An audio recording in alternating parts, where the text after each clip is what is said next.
Assalamualaikum warahmatullahi wabarakatuh. Selamat datang dan selamat bergabung pada konten pembelajaran IPA Terpadu. Pada kesempatan kali ini kita akan mempelajari sistem gerak pada manusia, yakni struktur dan fungsi pada rangka. Pengertian rangka. Apa itu rangka? Rangka merupakan rangkaian tulang yang berkesinambungan dan mendukung serta melindungi organ tubuh. Rangka adalah alat gerak pasif dalam tubuh manusia karena sifatnya hanya sebagai tempat melekatnya otot. Sekarang coba kalian perhatikan gambar berikut ini. Terdapat kain dan tiang yang terpisah, yang mana tidak membentuk suatu tenda. Selanjutnya, kalian perhatikan gambar berikut ini. Terdapat sebuah tenda yang mana terbentuk dari kain dan tiang yang terpisah tadi. Lalu, apa yang kalian pahami dari gambar yang telah disajikan tadi? Gambar yang telah disajikan tadi merupakan gambaran dari fungsi rangka. Fungsi rangka yang pertama yakni sebagai tempat melekatnya otot. Kedua, rangka memberikan bentuk pada tubuh dan menopang tubuh. Nah, rangka juga melindungi organ dalam loh. Contohnya, tulang rusuk yang melindungi paru-paru dan tulang tengkorak yang melindungi otak. Bahkan, di dalam rongga tulang tertentu terdapat sumsum tulang belakang yang mana sebagai tempat pembentukan sel darah loh. Selanjutnya, struktur tulang. Nah, apakah kalian pernah melihat tulang paha ayam? Apakah bentuk tulangnya seperti gambar ini? Atau seperti yang ini? Ternyata, struktur tulang tidak halus loh, melainkan terdapat benjolan pada bagian ujungnya yang berbentuk bulat seperti terdapat titik-titik kasar pada bagian ujung. Terdapat lekukan, tonjolan, dan lubang. Lekukan dan benjolan atau tonjolan pada tulang berfungsi untuk tempat menempelnya otot. Sedangkan lubang pada tulang berfungsi sebagai tempat keluar masuknya pembuluh darah dan syaraf. Selanjutnya, unsur yang ada pada tulang. Di dalam tulang terdapat beberapa unsur, diantaranya periostom, sumsum tulang, pembuluh darah, tulang kompak, dan tulang spons. Yang pertama adalah periostom. Periostom merupakan membran atau lapisan luar utama yang menempel dengan kuat. Periostom ini merupakan membran fibrosa yang menebal, di mana di dalamnya terdapat pembuluh-pembuluh darah kecil yang berfungsi membawa zat-zat makanan ke dalam tulang. Nah, periostom ini juga berperan dalam pertumbuhan dan perbaikan tulang.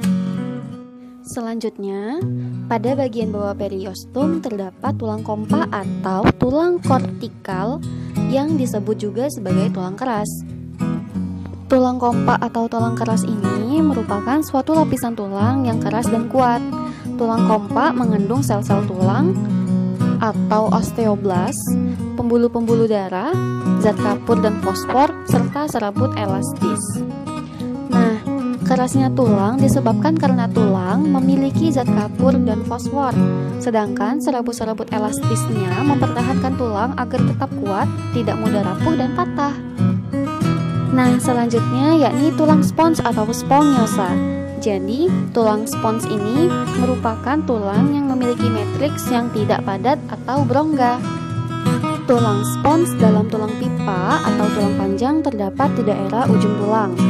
Tulang panjang ini mempunyai lubang atau saluran yang besar, di mana saluran-saluran itu terdapat di tengah tulang panjang yang diisi oleh jaringan berlemak yang sering kita sebut dengan nama sumsum. Sumsum merah tulang berada di daerah tulang panjang bagian ujung di antara tulang spons, sedangkan sumsum kuning berada di tulang panjang bagian tengah dan sebagian besar berisi lemak. Nah, sumsum tulang merah memproduksi sel darah merah, sedangkan sumsum tulang kuning menyimpan lemak. Tulang spons ini tersusun dari lempengan yang berbentuk anyaman pipih yang menyerupai bentuk pecahan genteng dan mengandung serabut kolagen.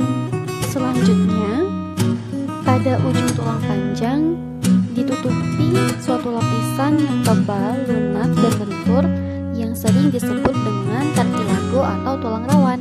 Nah, tulang rawan atau kartilago ini tersusun atas sel-sel yang dikelilingi oleh matriks protein yang dihasilkan oleh sel-sel tersebut.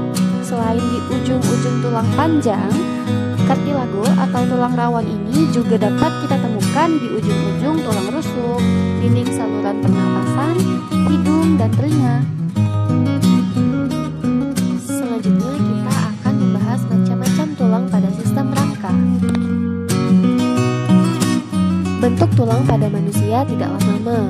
Bentuk tulang manusia dibedakan menjadi 4 macam, yakni tulang panjang, tulang pipih, tulang pendek, dan tulang tidak beraturan. Yang pertama adalah tulang panjang. Tulang panjang yakni tulang yang berasal dari perkembangan pemanjangan pada bagian epifise atau bonggol tulang. Ujung dari epifise ini dibungkus oleh tulang rawan hialin. Nah, pertumbuhan tulang panjang ini terjadi secara osifikasi endokondral pada epifisenya. Nah, adapun ciri dari tulang panjang ini yakni menyerupai pipa. Pada bagian ujungnya terdapat benjolan atau berbonggol dan di dalamnya berisi sumsum kuning dan lemak. Nah, adapun contoh dari tulang panjang ini yakni tulang paha, tulang betis, dan tulang lengan bagian atas. Yang kedua yakni tulang pipih. Tulang pipih ini berbentuk pipih dan tipis, di mana jenis tulang ini berupa lempengan yang lebar. Nah, di tulang pipih ini berisi sumsum merah sebagai tempat pembuatan sel darah merah dan sel darah putih. Adapun contoh dari tulang pipih ini yakni tulang belikat, tulang rusuk, dan tulang dada. Selanjutnya yakni tulang pendek. Tulang pendek ini berbentuk silinder kecil atau kubus kecil, bulat, dan pendek, serta memiliki ketebalan yang cenderung sama. Nah, tulang pendek ini berisi sumsum merah dan sebagai tempat pembuatan sel darah merah dan sel darah putih.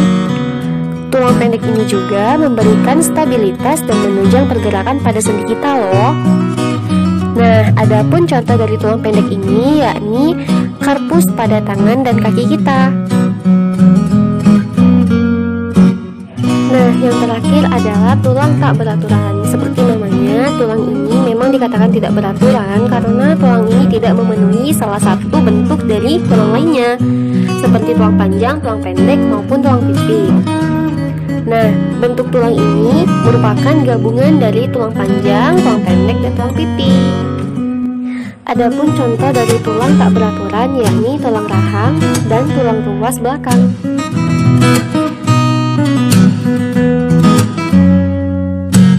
Ini adalah gambar sistem rangka manusia. Perkembangan tulang. Pernahkah kamu berpikir mengapa tulang pada daun telinga dapat dilipat? Sebab tulang pada daun telinga merupakan tulang rawan sehingga daun telinga kita dapat dilipat dengan mudah dan tidak merasa kesakitan. Ternyata pada saat janin atau kondisi calon bayi yang masih ada di dalam kandungan, hampir semua tulang yang terdapat pada tubuh si janin merupakan tulang rawan. Nah, seiring dengan perkembangan janin dan setelah kelahiran, tulang rawan tersebut berkembang menjadi tulang keras. Nah, proses pengubahan tulang rawan menjadi tulang keras disebut dengan penulangan atau osifikasi. Nah, untuk lebih jelasnya, sekarang kita lihat dan perhatikan gambar berikut ini.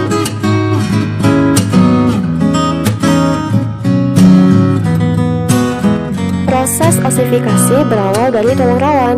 Tulang rawan bentuknya mirip dengan tulang dewasa. Selain itu, tulang rawan memiliki rongga yang terisi oleh osteoblast atau sel-sel pembentuk tulang. Nah, selanjutnya, osteoblast akan membentuk osteosit atau sel-sel tulang.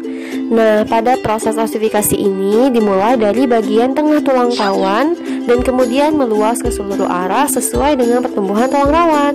Nah, di antara jaringan tulang yang terbentuk tadi terdapat pembuluh darah. Pembuluh darah ini akan membawa mineral seperti kalsium sehingga tulang yang terbentuk akan menjadi keras. Nah, tadi merupakan pemaparan dari sistem gerak pada manusia pada poin struktur dan fungsi rangka. Terima kasih karena sudah menonton dan menyimak video ini. Semoga bermanfaat. See you, bye-bye.